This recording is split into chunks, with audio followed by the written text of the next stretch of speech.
আসসালামু আলাইকুম। রবিল ম্যাথকের পক্ষ থেকে আমি রবিউল ইসলাম তোমাদেরকে জানাচ্ছি স্বাগতম। এখন আমি তোমাদের সামনে নবম দশম শ্রেণীর উচ্চতর গণিত বইয়ের অনুশীলনী ৮.৩ এর ৪ নম্বরের অঙ্কগুলো সমাধান করে দেখাবো। ২০২৬ সালের বইয়ে এটা ৪ নম্বরে রয়েছে, আর এর আগের বইগুলো এটা রয়েছে ৮ নম্বরে। এই অঙ্কগুলো বুঝতে হলে অবশ্যই তোমাকে এই 8.3 এর প্রথম পর্বটা দেখতে হবে, যেখানে আমি বেসিক জিনিসগুলো নিয়ে আলোচনা করেছিলাম। আমি যারা বেসিক জিনিসগুলো দেখো নাই তাদের জন্য আমি শুধুমাত্র নিয়মগুলো একবার বলে দিব। কেন এটা হচ্ছে এটার ব্যাখ্যা এখানে করতে পারবো না, তাহলে অনেক সময় চলে যাবে। ওখানে আমি ব্যাখ্যা সহ বুঝিয়েছিলাম কেন ওই সূত্রগুলো হয়। এখন আর আমি ব্যাখ্যা দিব না, আমি শুধু অঙ্কগুলো সমাধান করে দেখাবো। এটা 8.3 এর দ্বিতীয় পর্ব। তোমরা যদি ক্রমান্বয়ে সবগুলো পর্ব দেখো, এই চ্যাপ্টার তোমাদের কাছে সহজ হতে বাধ্য ইনশাল্লাহ। চলো তাহলে আমরা শুরু করি। দেখো, আমি বলছিলাম যে এটা হলো প্রথম চতুর্ভাগ, এটা দ্বিতীয় চতুর্ভাগ, এটা তৃতীয়, এটা চতুর্থ। এখানে অল পজিটিভ, এখানে সাইন আর কসেক পজিটিভ। কেন পজিটিভ সেটা এখানে আর বলবো না কিচ্ছুই। এটা হলো ট্যান কট পজিটিভ,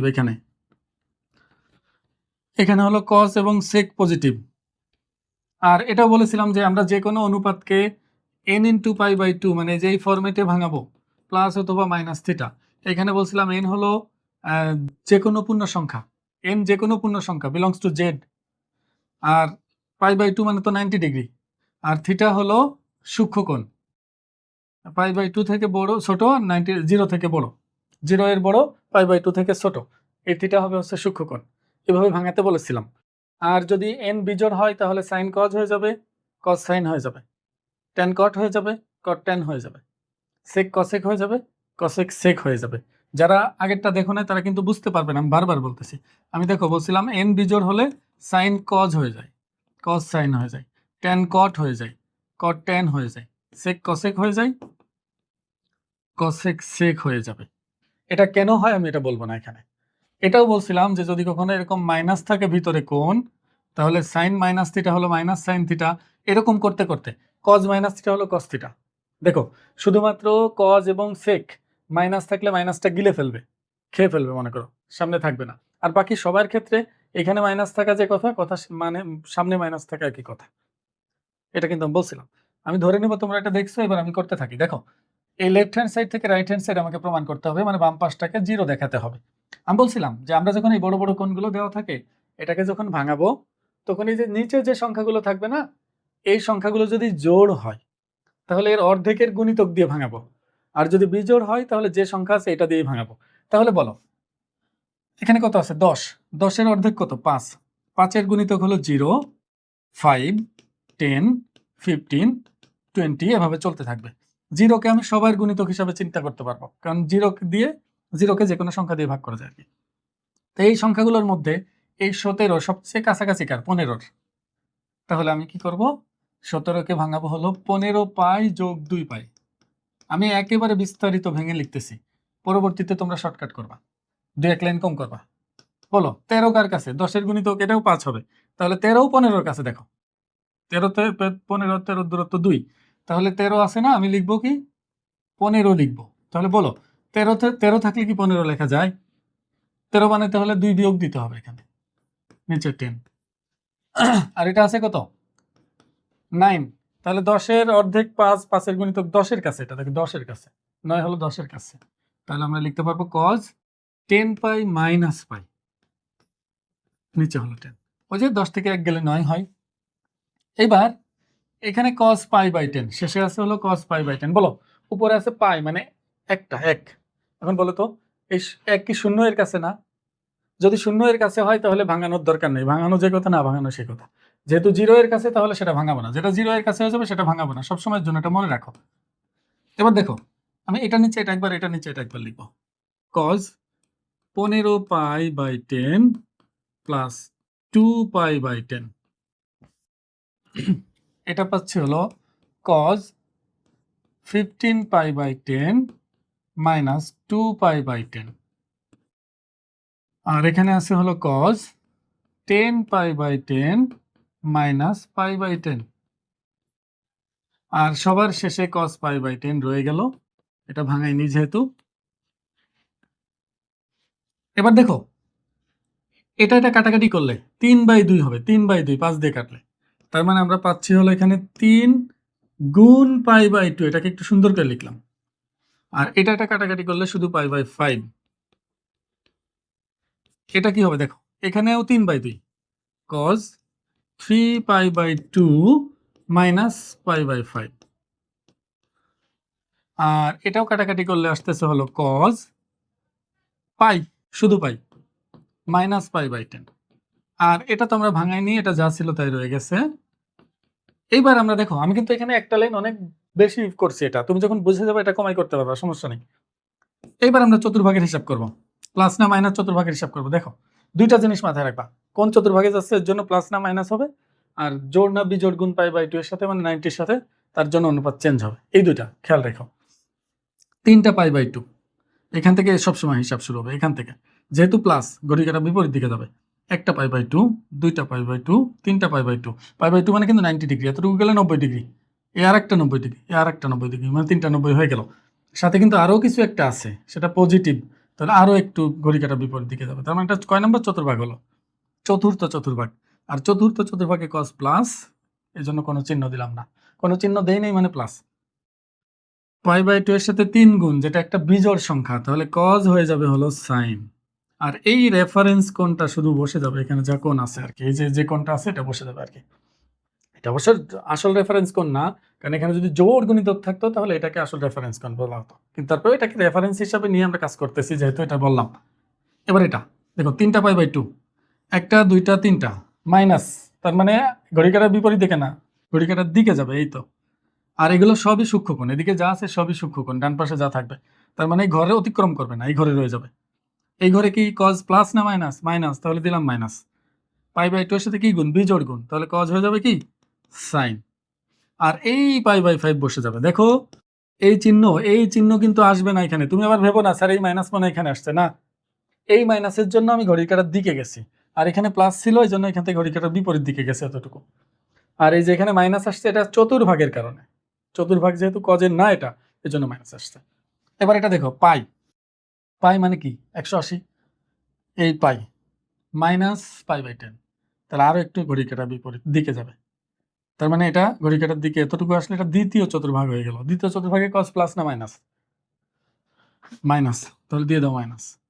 পায়ের সাথে কত গুণ? পায়ের সাথে এখানে কত গুণ? পায়ের সাথে 1 গুণ, পায়ের সাথে 1 গুণ মানে π/2 এর সাথে কত গুণ? দ্বিগুণ। আমি কিন্তু বারবার বলছি, আগের বার দেখাই দিলাম যখন, তখন বলছি দেখো পাই মানে হলো 2 × π/2, মানে পাই যতগুলো থাকে π/2 তার দ্বিগুণ হয়, তার মানে এখানে 2টা π/2 আছে। আর আমরা যেহেতু অনুপাত চেঞ্জ করার সময় π/2 এর গুণিতক চিন্তা করি, তাহলে 2টা π/2 যেহেতু আছে, তাহলে আমি বলতে পারি যে এটা হ্যাঁ কসটা কজই রয়ে যাবে, আর এই শুধু π/10টা এখানে বসে যাবে, আর ওখানে cos π/10।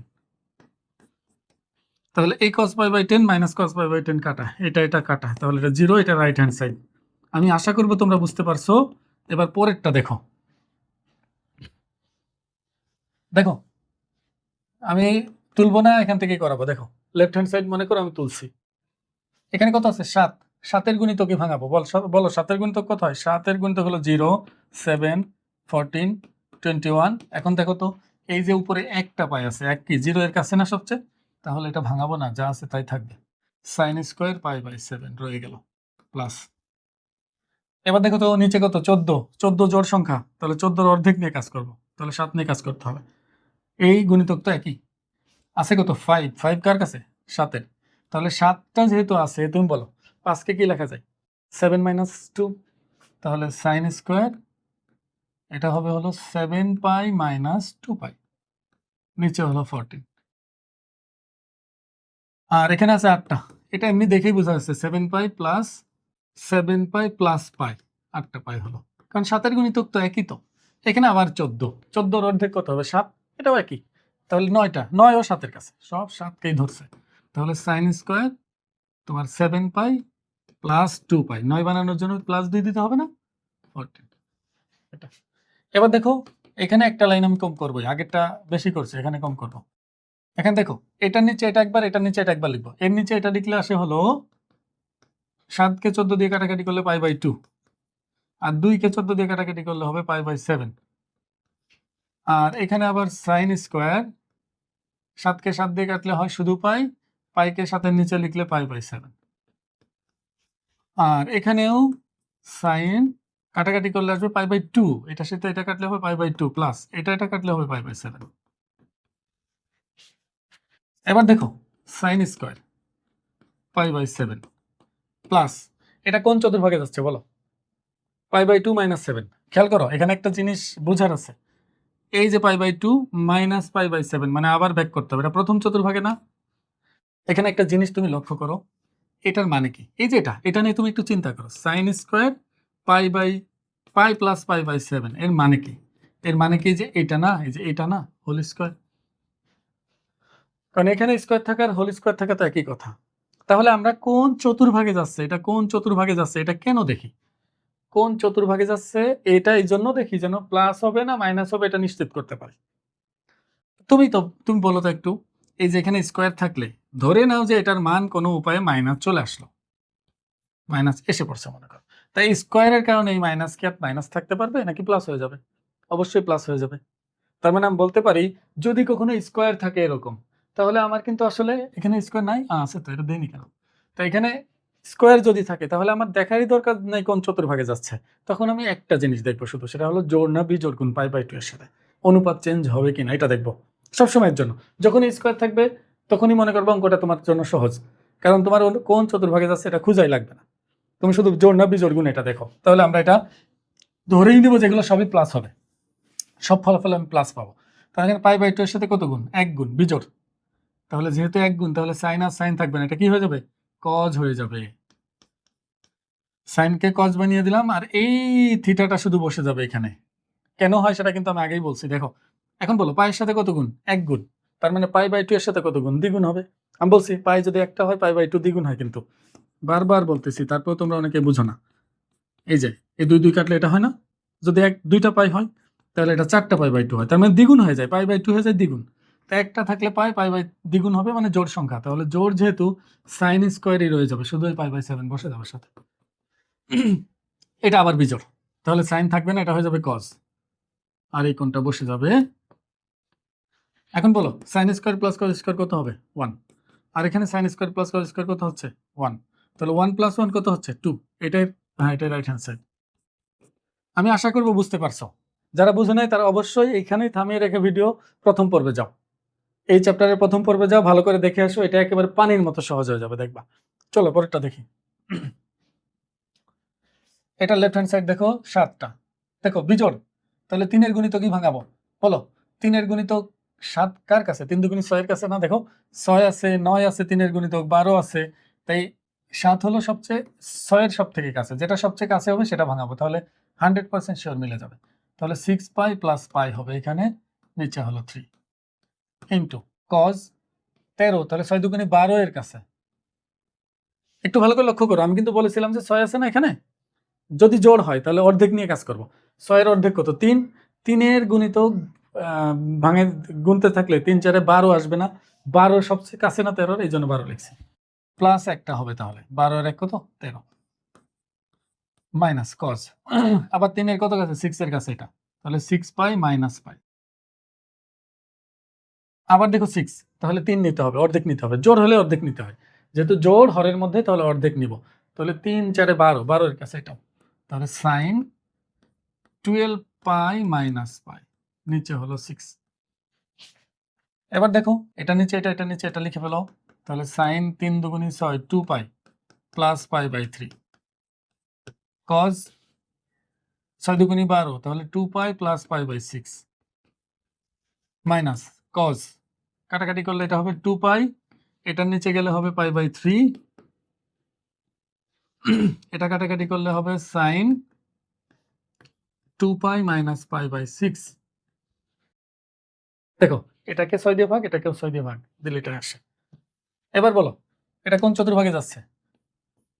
2টা পাই, তাহলে এই যে 2টা পাই প্লাস আরো একটু, তাহলে আরো একটু গেলাম এই ঘরে গেলাম, প্রথম চতুর্ভাগে সাইন প্লাস, আর পায়ের সাথে 2 গুণ, তার মানে পাই বাই 2 এর সাথে 4 গুণ আছে, মানে ডাবল করে দিবা বলছি কিন্তু বারবার, 2টা পাই মানে 4টা পাই বাই 2, তাহলে এখানে 4 জোড়, তাহলে সাইনই রয়ে যাবে। আর এখানে দেখো একই, এটাও প্রথম চতুর্ভাগে যাবে, দেখো 2টা পাই প্লাস পাই বাই 6 প্রথম চতুর্ভাগে যাবে, কোথায় আছে সেটা বড় কথা না, প্রথম চতুর্ভাগে আছে এটা নিশ্চিত। পায়ের সাথে 2 গুণ, পাই বাই 2 এর সাথে 4 গুণ, তাহলে কজই রয়ে যাবে, তাহলে কজ পাই বাই 6 মাইনাস, এটা দেখো 2 পাই মাইনাস প্লাস না মাইনাস, তাহলে ঘড়ি কাটার দিকে ব্যাক করবে এতটুকু, তাহলে এটা চতুর্থ চতুর্ভাগে, আর চতুর্থ চতুর্ভাগে কস কি হয়? প্লাসই হয়। তাহলে যাও, প্লাস যেহেতু আমি এখানে প্লাস দিলাম না। 2 গুণ মানে 4টা π/2 হবে, তার মানে cos 0 হয়ে যাবে, আর এই π/3 বসে গেল। দেখো এই মাইনাস কিন্তু কোনো প্রভাব বিস্তার করবে না, এই মাইনাসটা শুধুমাত্র এই যে ঘড়ি কাঁটার দিকের জন্য কাজে লাগছে। এবার এটাও দেখো 2π, এই যে 2π মাইনাস π/6, এই 2π মাইনাস π/6, যেহেতু মাইনাস তাহলে ঘড়ি কাঁটার দিকে যাবে। এটা কিন্তু চতুর্থ চতুর্ভাগে সাইন তো নেগেটিভ, তাহলে একটা মাইনাস বসার কথা না? তাই এটা গুণ আকারে এটা আর এটা, তাহলে সবার সামনে মাইনাস বসালেই হয়। তাহলে দেখো আগে থেকে একটা মাইনাস আছে, আর এটার মধ্য থেকে আরেকটা মাইনাস আসবে, তাহলে এই দুই মাইনাসে মাইনাসে কি হয়ে যাবে? প্লাস হয়ে যাবে। আর এইবার দেখবো পায়ের সাথে জোড় না বিজোড় গুণ। অবশ্যই এখানে পায়ের সাথে 2 গুণ মানে π/2 এর সাথে 4 গুণ, মানে 2টা পাই মানে 4টা π/2, তাহলে সাইন কি হবে? সাইনই রয়ে যাবে, আর ওই কোণটা বসে যাবে শুধু। বলো সাইন 60 ডিগ্রির মান কত? √3/2, এটা মান জানা। cos 60 ডিগ্রি, cos 30 ডিগ্রির মান হচ্ছে √3/2, আর এখানে cos 60 ডিগ্রির মান হলো হাফ, সাইন 30 π/6 মানে কি 30 না? তাহলে এটা হাফ।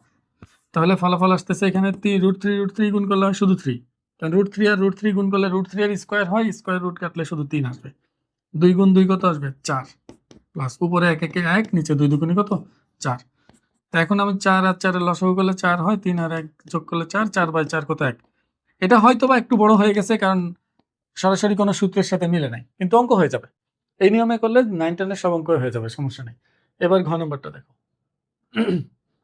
একটু লক্ষ্য করো, এটাও একই রকম।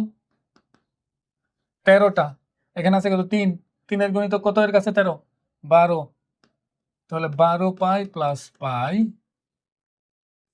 নিচে হলো 3, এখানে আবার 13। বলো 6 জোড় সংখ্যা না? তাহলে এর অর্ধেক নেব কত? 6 এর অর্ধেক কত? 3। এবার 3 এর কত গুণিতকের কাছে? 13, 4, 3 4 12, তাহলে 12 যোগ 1/6 মাইনাস সাইন। আবার দেখো 3 এর গুণিতক দিব, 3 এর এটাও 12, 3 4 12 মাইনাস পাই, নিচে হলো 6। আর এটা দেখো, আমি কিন্তু বলেছিলাম যে দেখো cos -θ আর cos θ একই কথা, তো এই মাইনাস নেই মনে করে আমি হিসাব করলে কোনো সমস্যা নাই। তাহলে মাইনাস, আর যদি এটা cos না হয় সাইন হতো, তাহলে এই মাইনাসটা সামনে নিয়ে আসে মাইনাসের সাথে প্লাস বানাই দিতাম। যেহেতু এটা cos, এই মাইনাসটা নেই মনে করে আমি প্লাস নিয়ে কাজ করব। তাহলে cos 3 গুণিতক, তাহলে 3 দুগুণে 6, 6 এর কাছে, তাহলে 6π, একটা পাই বিয়োগ। এবার আগের মতোই ভাঙাবো সব। 12কে 3 দিয়ে ভাগ দিলে হয় 4, পাইকে 3 দিয়ে ভাগ দিলে হবে π/3, আর 12কে 6 দিয়ে ভাগ দিলে আবার হবে কত? 2 প্লাস π/6, এই মাইনাস সাইন 12/6 কত? 2 মাইনাস π/6, আর 6কে 3 দিয়ে ভাগ দিলে হবে হলো 2 মাইনাস π/3। তাহলে বলো কোন চতুর্ভাগে যাচ্ছে দেখি হিসাব করে? 4টা π/2, সরি 4টা পাই, তাহলে একটা পাই, 2টা পাই, 3টা পাই, 4টা পাই, প্লাস কিছু একটা, তার মানে এই চতুর্ভাগে প্রথম চতুর্ভাগে সাইন পজিটিভ, প্লাসই রাখলাম। পাই যেহেতু, আমি তোমাদের আরেকটা কথা বলে দিই, দেখো π/2 আছে এখানে, না শুধু পাই, এখানেও শুধু পাই আছে, এখানেও শুধু পাই, এখানেও শুধু পাই। যদি পাই থাকে তাহলে মান চেঞ্জ হয় না কখনোই, কারণ পাই একটা হলে π/2 2টা হয়, পাই 2টা হলে π/2 4টা হয়, পাই 3টা হলে π/2 6টা হয়, মানে দ্বিগুণ বাড়ে। আর দ্বিগুণ করলে পৃথিবীর সব সংখ্যা জোড় হয়ে যায়, সকল বিজোড় সংখ্যা কি হয়? জোড় হয়ে যায়। তাহলে ওই হিসাবে এগুলো পরিবর্তন হবে না, আমি শুধু দেখবো কোন চতুর্ভাগে যাচ্ছে। তো এটা পজিটিভ, তাহলে পজিটিভই থাকবে, সাইন π/3 বসে যাবে। এখানে আবার দেখো 2, তাহলে এই 2টা π/2 গেল আর কি, সরি 2টা পাই, প্লাস π/6, তার মানে এটা প্রথম চতুর্ভাগে গেল। তার মানে এখানে cos রয়ে যাবে, cos কত? π/6 মাইনাস, এটা কোন চতুর্ভাগে যাচ্ছে? 2টা পাই মাইনাস এই 2π মাইনাস π/6। তাহলে এটা চতুর্থ চতুর্ভাগে যদি হয়, তাহলে চতুর্থ চতুর্ভাগে হবে সাইন নেগেটিভ। দেখো সাইন কিন্তু চতুর্থ চতুর্ভাগে নেগেটিভ, তাহলে এই সাইনের নেগেটিভটা আমি সামনে লিখবো না, তা অলরেডি একটা মাইনাস ছিল, তাহলে ওই মাইনাসে, এই মাইনাসের সাথে প্লাস হয়ে গেল। আর যেহেতু জোড় গুণ, তাহলে সাইনের সাথে বসে যাবে শুধু π/6, অনুপাত চেঞ্জ হবে না। এবার এটা 2টা পাই মাইনাস π/3, এই 2টা পাই মাইনাস π/3, তার মানে এটাও চতুর্থ চতুর্ভাগ। আর চতুর্থ চতুর্ভাগে কি হয়? cos প্লাস হয়, তার মানে চিহ্ন যা আছে তাই থাকবে, পরিবর্তন হবে না। আর যেহেতু 2π এর সাথে 2π মানে 4π/2, তাহলে এখানেও ওই cos পাই বাই 3 বসে যাবে, শুধু শুধু রেফারেন্স কোণটা হিসাবে বসে যাচ্ছে। আগের মতোই সাইন, এটা কত 60 ডিগ্রি, সাইন 60 ডিগ্রি মান কত √3/2, আর cos এটা cos 30 ডিগ্রি, এটাও √3/2, একই অঙ্ক হয়ে গেল আগেরটার মতোই, এটাও হাফ এটাও হাফ। এর আগের সেম অঙ্কটা দেখছি, এটা হিসাব করলে কত হয় 1 হয়, কারণ এখানে গুণ করলে 3/4, 3/4 আর 1/4 যোগ করলে একই হবে, তাহলে এটা রাইট হ্যান্ড সাইড। এটার বিস্তারিত দেখাইলাম না, আগেরটা যেহেতু দেখিয়েছি এটা দেখাইলাম না। আমি আশা করবো তোমরা বুঝতে পারছো, কারণ একই জিনিস বারবার ভাঙাচ্ছে, এটা তোমাদের মাথায় ঢুকে যাওয়ার কথা তখন। এই অঙ্কটা ভেরি ভেরি ইম্পর্টেন্ট, এটা অনেক আসে পরীক্ষায়। বলছে tan থিটা সমান 3/4 আর sin থিটা হলো ঋণাত্মক, মানে tan ধনাত্মক sin ঋণাত্মক। আচ্ছা বলো তো, এখানে সবাই পজিটিভ, মানে সবগুলো অনুপাত পজিটিভ, এখানে সাইন আর সাইনের বিপরীত পজিটিভ আর বাকিরা নেগেটিভ, এখানে tan পজিটিভ আর cot পজিটিভ, বাকি সবাই নেগেটিভ, এখানে cos এবং sec পজিটিভ, বাকি সবাই নেগেটিভ। তা এখানে আমাকে বলে দিছে tan পজিটিভ, তাহলে tan পজিটিভ হয় এই ঘরে আর এই ঘরে। এরপরে বলছে যে সাইন কি মাইনাস, সাইন ঋণাত্মক মানে মাইনাস না, তো এখানে কি সাইন ঋণাত্মক না, এখানে সাইনও ধনাত্মক, তাহলে সাইন ঋণাত্মক কোথায় এখানে। তার মানে এখানে আমাকে যা বুঝাইছে বা যা বলছে এটা দিয়ে তৃতীয় চতুর্ভাগ বোঝানো হচ্ছে, আর তৃতীয় চতুর্ভাগের tan আর cotই প্লাস হবে আর বাকি সবাই মাইনাস হবে। তাহলে আমি যে লেফট হ্যান্ড সাইড দিয়ে অঙ্কটা করব, এখানে দেখো এই tan বাদে আর বাকি সব অনুপাতের মান আমার মাইনাস হবে, মাইনাসই বসাতে হবে। তাহলে আমি এখান থেকে এই সবগুলোর মান বের করবো। দেখো আমার tan এর মান জানা আছে, tan থেকে সব থেকে সহজ হবে সেকে যাওয়া, তাহলে আমি দেখো এটা দেওয়া আছে, তোমরা লিখে নিবা। আচ্ছা যাও লিখলাম, এটা ইম্পর্টেন্ট অঙ্ক তো লিখে দিই। দেওয়া আছে tan থিটা হলো 3/4। তা আমরা জানি, দেখো আমরা জানি সেক আর tan এর মধ্যে সূত্র আছে, sec স্কয়ার থিটা সমান হচ্ছে 1 + tan স্কয়ার থিটা, এটা কিন্তু সূত্র। এটা সূত্র যারা জানো না তারা অঙ্ক পারবে না। তাহলে 1 + tan মানে হলো 3/4, যেহেতু স্কয়ার আছে তাহলে হোল স্কয়ার দিলাম, তাহলে 1 + 9/16, তো ফলাফল হচ্ছে 16 কে 16 9 25/16, যোগ করবো আর কি। তা sec স্কয়ার সমান হলো 25/16, তাহলে শুধু sec থিটা কি হবে plus minus root over, plus minus root over, root দিলে এটা হয় 5, এটা হবে 4, কিন্তু এটা কয় নম্বর চতুর্ভাগ, এটা এটা হলো 3 নম্বর চতুর্ভাগ, 3 নম্বর চতুর্ভাগে সেক শুধু নেগেটিভ হবে, পজিটিভ নিলে হবে না, তাহলে -5/4। এখন বলো সেক পেয়ে গেছি না, তাহলে cos কি হবে, cos সুদের বিপরীত, সেককে উল্টাইলে cos পাওয়া যায়, তাহলে -4/5। তাহলে দেখো cos সেক পেয়ে গেলাম, cos পেয়ে গেলাম, সেক পেয়ে গেছি, cos পেয়ে গেছি, tan আগে দেওয়া ছিল, sin বাকি। তা আমি যদি sin বের করতে চাই, দেখো আমরা জানি sin theta by cos theta, sin theta by cos theta হলো tan থিটা। এখন শুধু sin থিটা তাহলে কত হবে, বা sin থিটা সমান হবে হলো tan theta into cos theta. tan cos দুইটার মানই আমার জানা, tan cos দুইটার মানই আমার জানা। দেখো তাহলে sin আমি পাচ্ছি হলো tan এর মান কত, tan এর মান কই গেল, tan এর মান 3/4, আর cos এর মান হলো -4/5, -4/5, 4 কাটা, তাহলে -3/5 আসলো হচ্ছে সাইন এর মান। অনেকে আছে এটা ত্রিভুজ একে করে, ত্রিভুজ একে করলে আমার পছন্দ হয় না, বাচ্চা বাচ্চা মনে হয়। তুমি এভাবে সূত্র জানলে সূত্র দিয়ে করে ফেলবা, সূত্র তোমার জানা থাকলে এটা খুব সহজেই বের করা যায়, সূত্র ছাড়া কিন্তু পারবে না, তোমাদের সূত্র বারবার মুখস্থ করতে বলছি, আর সিরিয়াল ব্রেক করতে নিষেধ করছি, ক্রমান্বয়ে দেখবা তাহলে বুঝতে সুবিধা হবে কিন্তু। তাহলে দেখো আমি সবার মান পেয়ে গেছি, এবার লেফট হ্যান্ড সাইডে মানটা বসিয়ে দিই, sine theta plus cos theta sec theta plus tan theta. অঙ্কের আসল কাজ শেষ। দেখো সাইন মানে কি, সাইন হচ্ছে -3/5 প্লাস কজের মান কত, কজের মান হলো, কজ বের করলাম কোথায় যেন, কজ -4/5, আচ্ছা একবারে -4/5 দিই, -4/5, আর সেকের মান হলো সেক হলো -5/4, -5/4, আর tan হলো একমাত্র পজিটিভ, সেটা হলো 3/4। তো উপরে যোগ করলে আসতেছে লসাগু 5, তাহলে -3 -7 সরি -4, আর নিচে লসাগু হলো 4, তাহলে -5 + 3, তাহলে -3 আর -4 কত হয়, -7, নিচে হলো 5, ভাগ আছে গুণ আকারে লিখলাম, তাহলে 4 যাবে উপরে, আর এই -5 আর 3 যোগ করলে হয় -2, এটা যাবে নিচে। এখন এটা কাটাকাটি করলে হচ্ছে 2, মাইনাস আর মাইনাসে প্লাস হয়ে যাবে, তাই এটা উঠাই দিলাম, তাহলে 7 দুগুণী উপরে হলো 14 আর নিচে হলো 5, তাহলে এটাই রাইট হ্যান্ড সাইড, এটাই রাইট হ্যান্ড সাইড। আমি আশা করব তোমরা বুঝতে পেরেছো। এই অঙ্কটার কিছু পরিবর্তন করে আসে, দেখো অনেক সময় কোণগুলোর আগে মাইনাস দিতে পারে, সেক্ষেত্রে সাইন মাইনাস থিটার সূত্র প্রয়োগ করব আমরা, করে এটার মতো বানিয়ে তারপর আমরা অঙ্কগুলো করব। আমি আশা করব তোমরা বুঝতে পেরেছো। যদি বুঝতে পারো তাহলে অবশ্যই বন্ধুদের সাথে শেয়ার করবে এবং লাইক কমেন্ট করতে ভুলবে না। আর পরবর্তী ভিডিওতে আমরা 5 নম্বরের অঙ্কগুলো নিয়ে আলোচনা করব। আজকে এই পর্যন্তই। আসসালামু আলাইকুম।